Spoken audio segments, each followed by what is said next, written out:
Official Jets podcast is presented by WynnBET. Betting is a team sport. Bet together at WynnBET. Eric Allen joined by Jets Edge, Carl Lawson. Carl, following your social media accounts, oftentimes you post one word, limitless. What do you mean by that? I'm limitless. There's nothing I really can't do. There's no obstacle I can not overcome. I'm never gonna stop growing. I'm never gonna stop getting better. I'm limitless. There's no like, how good could you be?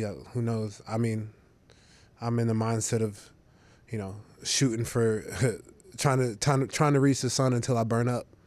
That's limitless. Have you always been so driven, looking back? I don't think so. I think I said I was, but then again, like each time I've had some type of adversity, I've seen how driven I really can be.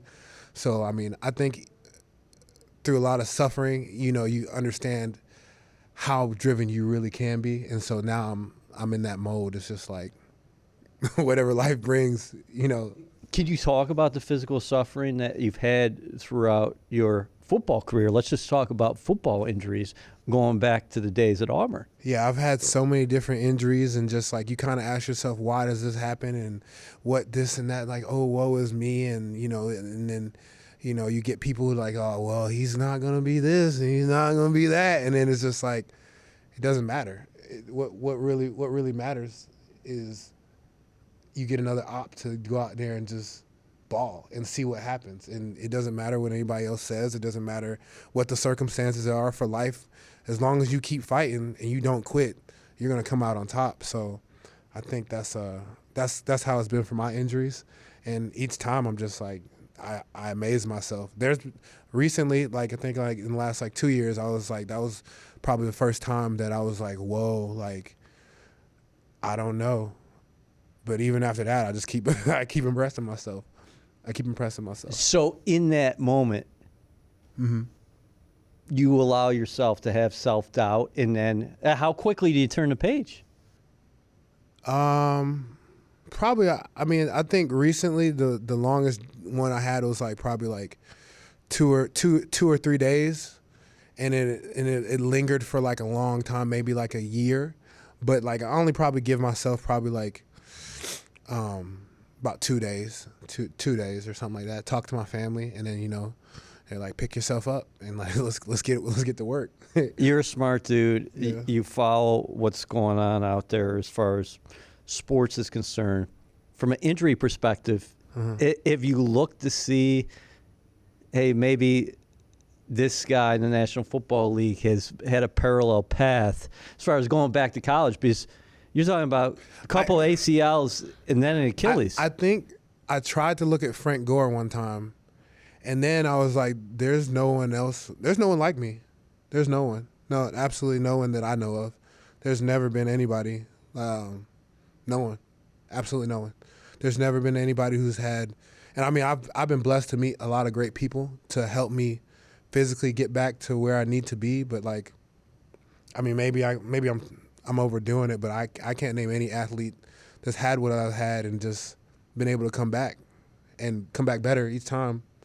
So I don't know who to follow. What were your expectations following the Achilles? You signed with the Jets, and then the Achilles happens, and then people are wondering, hey, what do you? I'm wondering the same time. I'm like, yo, like I did everything right. Yeah. Or I mean, of course I was feeling a little something, but I'm like, I've done everything. I think that's why it was like, come like I finally get my op. Like I did everything right. I trained really hard. Oh, woe is me. And then it's just like, bam. So even with that, it's just like, pick yourself off the pavement and keep going. That's it. There's nothing else between. You were having an unbelievable camp. Yeah. And, but. So you go to Green Bay, that happens. Yeah. What was that process like for you to get back to what you did last year? Because I don't think people give you enough credit for what you did. If you just look pure statistically last year. I don't think it matters. Every time you go out there in that field, it's not fair or not what. And I mean, I didn't see it like that. I was like, yo, I need to go out there and be balling. I mean, but I did talk to my mom after the season. She was like, yo, what you did, she was like, just to be able to be out there, she was like, you did fine, son. And I was like, I took, I take part in that. And I was like, I was real happy about that part. Like, cause I put a lot of pressure on myself, and it was like, I didn't see it as that, but that process was horrible. I mean, physically, mentally, just not being yourself and then trying to figure it out. Cause it's just like, it's not only an injury, it's like, you ain't played football in like 2 years. Right. Cause it's just like, I hadn't had a game, not 2 years, but like, I think it was like I played for my last game for the Bengals, missed the whole season. Then you got a whole off season, and you just don't have football. So it's just like you're constantly trying to get the body back right, and then you're trying to get the scheme right, and you're trying to, get used to a helmet and stuff like that. So it's just like it was a lot, but I mean, it only made me stronger. It's only gonna make me stronger. It's only gonna make me a better man. One day it's gonna make me a great father. All the stuff that I've been through, so I'm blessed. How unique was that rehab compared to anything that you've experienced before? It was the hardest thing you ever do because it's like taking your superpower away from you because you can't train through it. You have to. It's a season of patience, and even throughout this past season, was a season of patience because you got to get through like the growing pains and things of that nature. So it's just it's really, really tough when when you're helpless, and to be a helpless for anybody is like like I can't control things that I can't control, or like, I can't work this thing. Because if I could work this thing to death, I wouldn't go to sleep. Right. But time and just being consistent and day in, day out and just trying to do your best. So that's what I did, and I'm here now and I'm smiling. So 7 sacks in your first year back, 24 quarterback hits, 51 pressures. Those 51 pressures, 4th in the National Football League. Pressure rate. You're hard on yourself. What did you think about what you endured and what you were able to accomplish as far as that first year? Like I said, it's two different things. I don't feel like I did well based off of what my expectations. I have so many high expectations for myself. But based off of what actually happened, I did extremely well for the situation. Like I told you, I was talking to my mom, like, after the season, she just, she allowed me to, not beat myself up, and because you got to be, because when you're in that mode, you have to. You're in the most competitive field in the world, and you have to be. You have to be your biggest critic. You know what I'm saying? Because like I've been in the NFL and I've seen stuff, and coaches would, not saying this about my coach, but coaches be like, won't say stuff to guys, and guys think stuff is okay. Like, nah, like your piss got to be hot, like at all times, like, because everybody wants this job, and I'm blessed to just to have it. So, so I'm really, really hard on myself, Can you speak to that as far as your relationship with your mom? Because I think about my relationship with my mother and stuff like that, like in those times when, hey, it might be a gray day, that's so important. Yeah, I mean, she's very much in that same like go-getter mindset. She's like on tons of businesses, hair salons, real estate, been on TV tons of times recently. She's just a monster. So I mean, but she also knows how to she does a better job of being able to chill and just be like relaxed, and it's okay. Like, you're gonna be fine. Like, that type of deal. So I mean, that's where I get that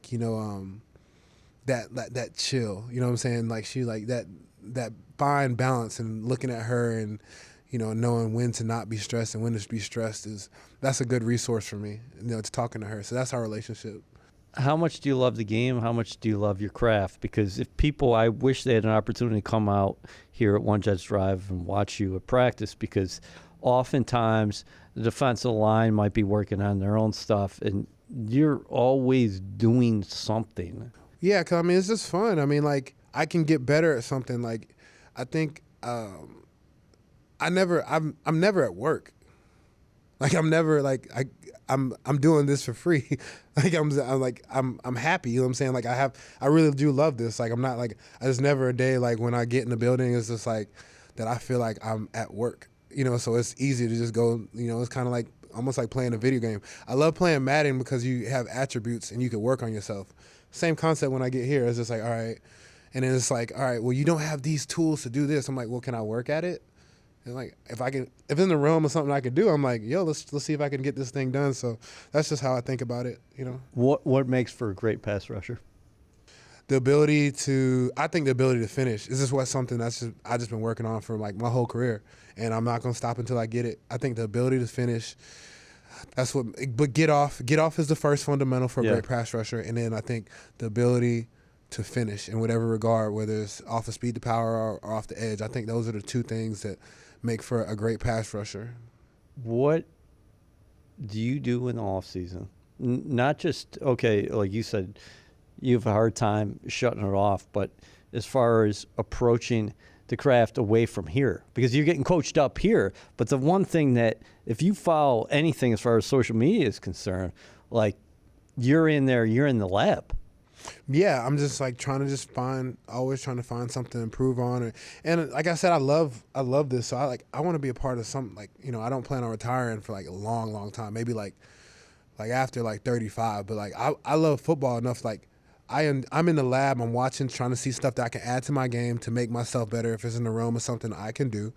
And I just love watching the game. I love watching different people. Like I can see why scouts are scouts, because they just love picking at people's, because they love football too. So yeah, I just love everything about the game, and just, you know, a lot of stuff that we do in trading is just like understanding movement coach that I have, and Tony Villani down there, and like, you know, seeing how that translates, like how receivers and defensive ends are damn near the same, and defensive backs and offensive tackles are very, very similar. Right. Because one is an attacking mindset, you know, like a defensive end. We know where we're going, we're approaching. And then defensive backs and offensive tackles, and often like they're moving backwards, and they have to, if they get out of position, you know, they have to, you know, stay in position to play well. So it's just cool. I love everything about the game. Why are you able to do it? Why are you able to be successful? Because if you go back and look at the scouting reports coming out, and you know this, everybody talks about pass rushers all the time. They're talking about length. Mm-hmm. Yeah. Get off, and I've probably, yeah, I've top 3 power in the NFL. So that's probably, I think those are my attributes that I want to add on to, and then I want to add all the stuff that I don't have, and make that really, really good. And I think that makes you into a great player. So that's what I've been striving for each and every year of my career, maximizing the talents that I do have, get off and explosive power, and then maximizing the stuff that I might be lacking on. Who are the best pass rushers in the National Football League right now? I mean, the guys that got the most sacks consistently each and every year. I mean, you know, Garrett for one, Bosa, Parsons, you know, T.J. Watt, you know, the guys who are consistently, you know, getting those double-digit sacks each and every year. I mean, Hassan Reddick has done it. You know, I mean, shout out to him. Trey Henderson has done it consistently. Those double-digit sack guys, you know, it's really fun to see those guys too. That's another reason why I'm motivated, because it's like the NFL is really one of those places where the narrative about you can change in a heartbeat. Right. And people can doubt you and things like that. And I look back to it and I was like, this is one of the biggest motivations I've seen. I remember, and I'll forever look into this. I remember in 2018, I think the Bucks played Pittsburgh, and then Joey Porter came on and was talking about how, you know, T.J. Watt and Bud Dupree were blah, blah, blah. We need pass rushers. We need this. We need that. It was so fun to see the ascension of Bud Dupree the following year, and it's so fun to see the ascension of T.J. Watt, because I was in that division. Right. To see how much better they got as players, and they didn't, you know, talk about like, you know, oh, my coach said this about me, and da-da-da-da. I'm like, the one dude went and changed himself as being considered just an athlete, and then had a 10-sack season the following year in Bud Dupree, and one dude's on the way to the Hall of Fame. Yes. So it doesn't matter who talks about you. It doesn't matter who says anything about you. It's just like the narrative can change like that. It's what you do. It doesn't matter what they say. It's how you respond. And those two responded. And I don't want to give them too credit, because I was a Bengal for a long time in Pittsburgh. But I was so like, you know, I'm like, I'm not where I want to be, but like there's the op to get there. You know what I'm saying? That's it. I can visually see that. I visually watched that happen. So it was really cool, you know? Jets fans, we're in our final push and the clock is ticking. WynnBET is giving you a golden opportunity to win VIP prizes for the 2023 season. The WinBet Green Room is the most exclusive space at the stadium with all-inclusive food and beverage, lower-level seats, and appearances by Jets legends and celebrities. New Jersey customers, all you need to do is wager at least $100 on WinBet's sportsbook or casino. For New York customers, all you need to do is wager at least $100 on WinBet's sportsbook. The best part? You get an entry for every $100 you wager. What do you think's next for you? To keep getting better. That's it. To get the best version of myself. I'm not stopping until until the op is not there. I have an opportunity. I'm just going to keep taking advantage of it. The op. I have the op. That's it. And take advantage of the op. And so I'm going to keep getting better. I'm going to get the best version of myself, and I'm going to keep working. What do you think about this group of defensive ends here?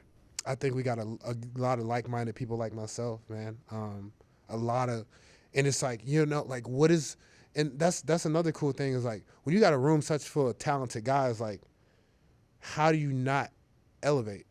Yeah. How do you not get better? It's no offense to anybody who I was with in Cincinnati, those are my OGs, but there was nobody just straight I came in kind of when Michael Johnson and Carlos was kind of very different style pass rushers. They were 6'7", a lot of batted balls that are there's never been no get off type rushers that I've been in a room with, or different styles with JFM and Bryce and Jermaine, and now we got Will who's bending. And I'm not saying I'm gonna copy everything that they do, but I get to see it. I get to see the body mechanics. I get to be pushed by that. You know what I'm saying? So I'm there's only one thing that can happen. You elevate. Right. That's it, because you got a room full of dogs.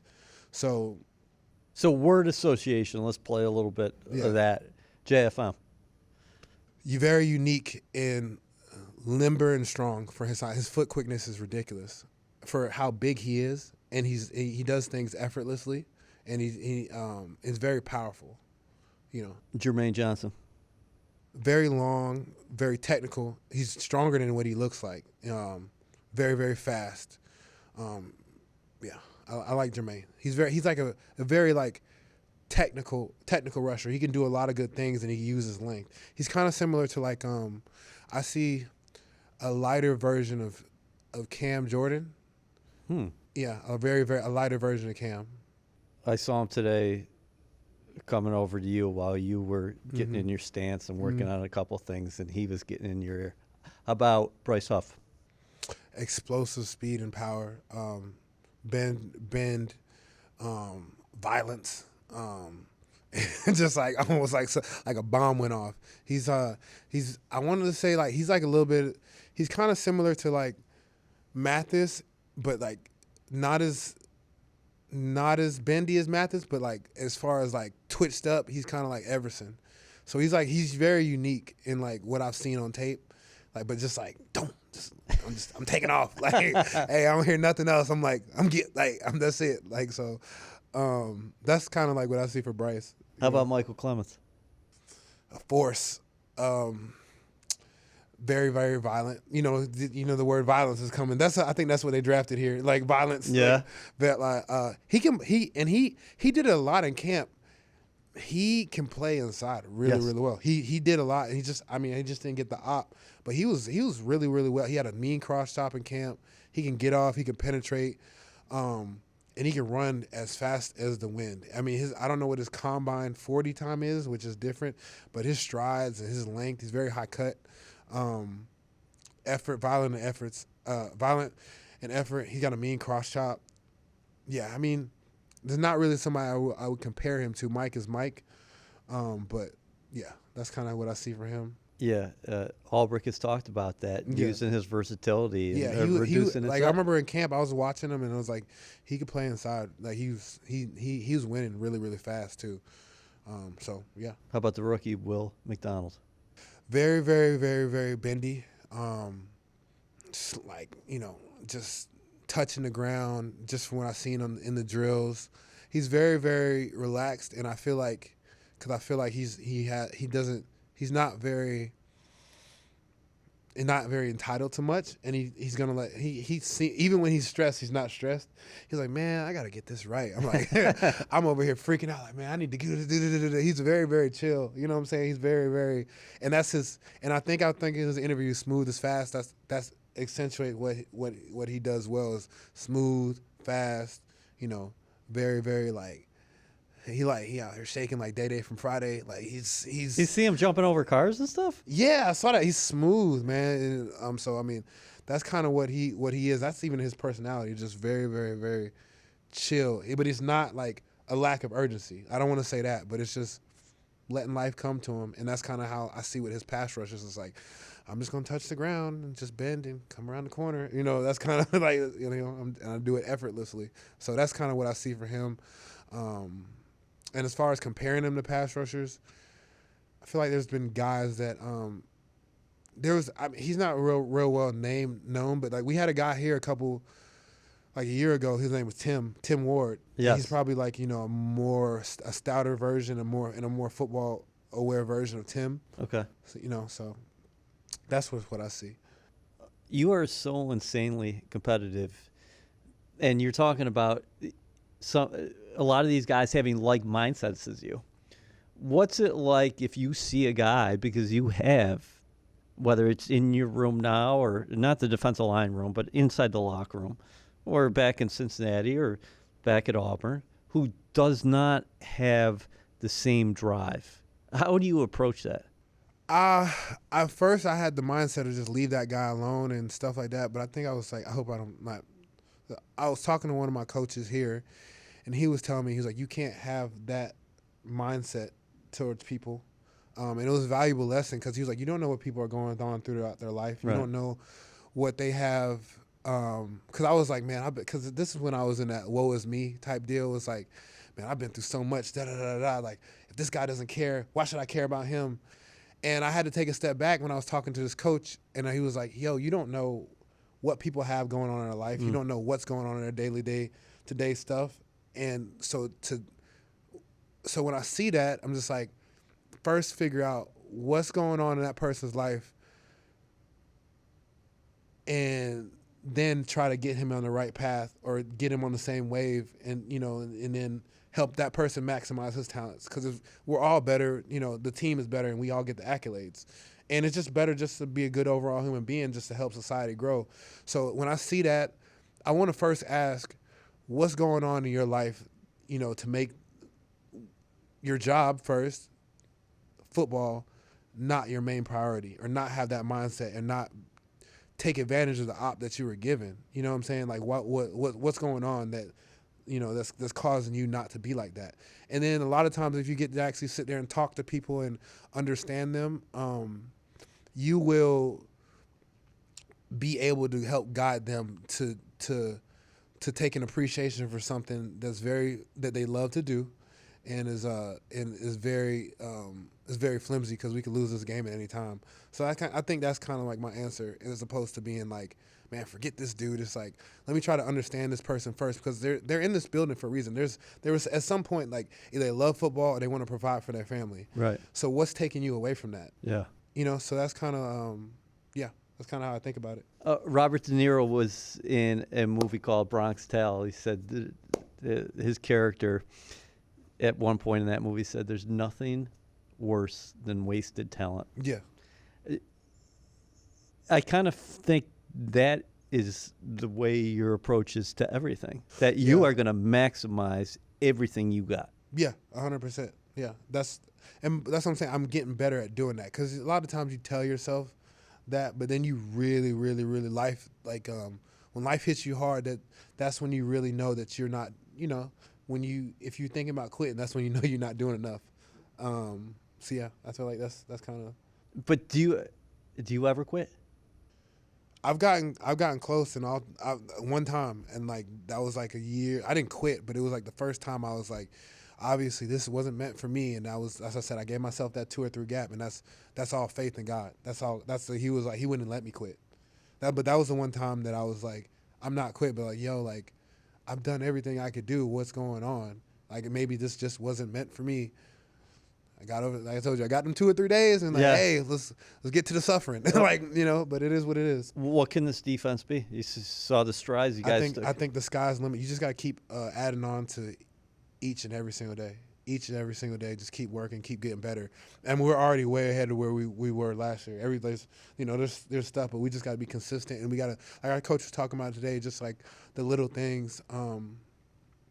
You know, those we could be good all the way up until, and then those small details, like we had something maybe in 2 minutes we didn't take care of. Right. And that's the difference. Those 6 inches, finding those 6 inches in our game, and that's when our defense can realize our potential. When we get those turnovers, that, you know, those things.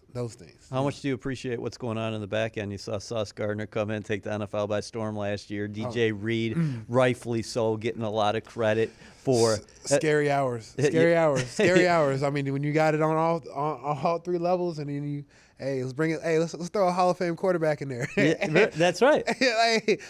Scary hours. So I don't want to say, you know, but besides this year, I'm putting expectations on myself. I'm gonna leave everything else. This, you know, we just gotta keep working. You know, we got the groundwork. We just gotta keep working.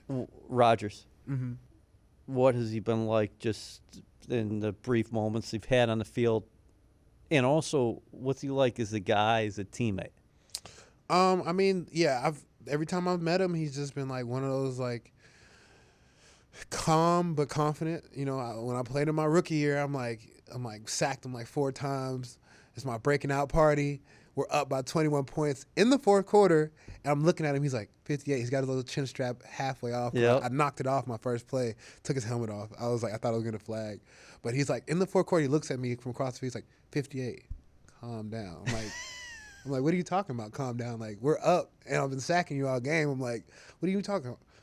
Sure enough, 21 points in the 4th quarter, comes back and beats us. That's a dude, man. That's a dude. Like, there's no pressure on you in the 4th quarter after you got sacked this many times, and you come back 21 points. Yeah, did you remind him of that? I don't know what I need to tell him for. He's probably he does it like. No, I know he does it all the time, but just do I remind? I don't know. I don't sit there and remind him. He reminds me to calm down. In Green Bay, he's like, calm down. He's like, 58, calm down. So the last 3 times I've seen him, he's always like, 58, calm down. When I saw him the other day, he's like, hey, 58, calm down. I'm like, oh, so he remembers that. There's moment. been 4 different times. I'm just like, he's about to out here sling the ball around like he's passing out poker cards or whatever. So, all right, I just know what it is every time I see him. I'm just like, oh, here we go. Man, I love what you just said downstairs. You said they approached you about a contract renegotiation, and you said, I feel like, hey, I can take less now, and I'm going to make more down the line. It's not even about like, it's not even really about like money like that. It's like I plan on playing a really, really long time, and if people give me ops, which I think because I'm gonna get better and better and better and better and better and better and better, I'm gonna get those ops to play. So I mean, it's not really a, yeah, of course I'm a prideful person, but I mean, like, I'm more sensible than anything. You know what I'm saying? It's just like it wasn't really a phase to me. It was more so like it didn't phase me much. I just wish it was like so I could focus on my training that was just done a little bit earlier. That's it. That's the only thing. That's it. Like, literally. And then I plan on playing a long time. It's like I have a lot of money, like, and I haven't even really spent it. Yeah. The only thing I've spent it on is just making sure my family's straight, so it wasn't really as big a hysteria as it was. I'm getting calls from my grandpa like early in the off season, like, yo, you talking about this? I'm like, yeah, I mean, I guess, Grandpa. Like, what do you want me to say? It's not that, but I guess in the social media world, it's like a big thing. So I guess I gotta be more aware. Like, I don't know. It's some mass hysteria. I'm just like, just come talk to me and like, get this done. We need a quarterback, especially Rodgers. I'm like, But I mean, I don't know. I don't want to get into it. I'd rather just be in the football, the true purely football side of things, not like money and contracts and all that other stuff. What did it mean to you when Robert said he was asked at the league meetings in Arizona this year? Hey, what do you see? What do you envision Carl's future being with the roster? Because at that time, a lot of people were talking about, well, hey, maybe he's a cap casualty. And Robert said clear as day that as long as Carl can walk, pass rushers don't grow on trees. He is not going anywhere. Mm-hmm. Oh, I mean, yeah. I mean, I guess that's what it is. What it is. I mean, like, I don't know. I didn't really understand like why it needed to get the hysteria, and like I guess it's just for people to talk about, just to get to that point. And if it's and if they they I don't want to say this, like I want to be here. If they never wanted me here, like there would never be like a major gripe, because I mean, like, just be transparent. And then like I said, they gave me an opportunity of a lifetime. I got the op, like, to provide for my family and to play. That's all I've ever wanted, you know what I'm saying, and to be a starter in a big market. So like I would never even be mad. It's just like, I didn't do well enough at that time, and just I get another op to play and just prove myself. That's why I said the beauty of his league. The narrative about you can change in a heartbeat. Yes. So, yeah, so that's kind of where I was coming from on that. It was just like, I have an op. That's it. Have you allowed yourself to think about what it would be like? You talked about playing in this market, to potentially play in the postseason. Oh, we're gonna play in the postseason. So I mean, yeah, that's gonna be big. Like, it's like we all in. Like, there ain't no option. Like, this is it. Like, it's kind of like do or die. Like, like I'm gonna speak for everybody on this, because that's what, when you make big moves like this, that's what it is. Like, it is, like, we're gonna be in the postseason. Like, I'm speaking it. Like, it ain't no, because ain't no, oh well, That's an expectation. That is the expectation. How do you feel? That's why you make moves like this, right? Right. It is what it is. So it's just like, saddle up. We're on the boat together. Like, hey, if it crashes, we're gonna crash together, but we're gonna succeed. So, well, and we know one thing about you. You Yeah, are going to strive to get there, or you're gonna die trying. Yeah, pretty much. Like, it was like I'm saying, like, it ain't there's no other options. Like, just like, I don't think he went and did his, I was hearing about it. I don't think Rodgers went and did his trip to be like, the darkness retreat. The darkness retreat. I don't think he's in the darkness like, man, let's not go to the postseason. I'm pretty sure he was like, we got to do what we got to do. We're trying to get the Super Bowl. So, I mean, like, hey, all right, Captain, we're in the boat with you. Let's go. Let's end here. We talked about this in the past. Yeah. How much can the home crowd help you? You got 9 home games this year. Mm-hmm. Got a lot of primetime games. Mm-hmm. As far as where you coming off that edge and disruption is concerned, Mm-hmm. how much do you feed off of that in playing here? Please get loud. It is such a big advantage when you have the crowd noise, and also, like, if you get boos in the crowd, that goes against the team as well. So, like, the fans, you guys are so important. If I could put a message out there, like, the stadium and being able to use that to our advantage is extremely important. Carl, it's always fun catching up. Oh, thank you. You have done incredible things throughout your career, and if anybody's betting against you now, I mean, God bless them. It is what it is. I mean, it helps you get better. So, Thanks, man. It was fun. Appreciate it.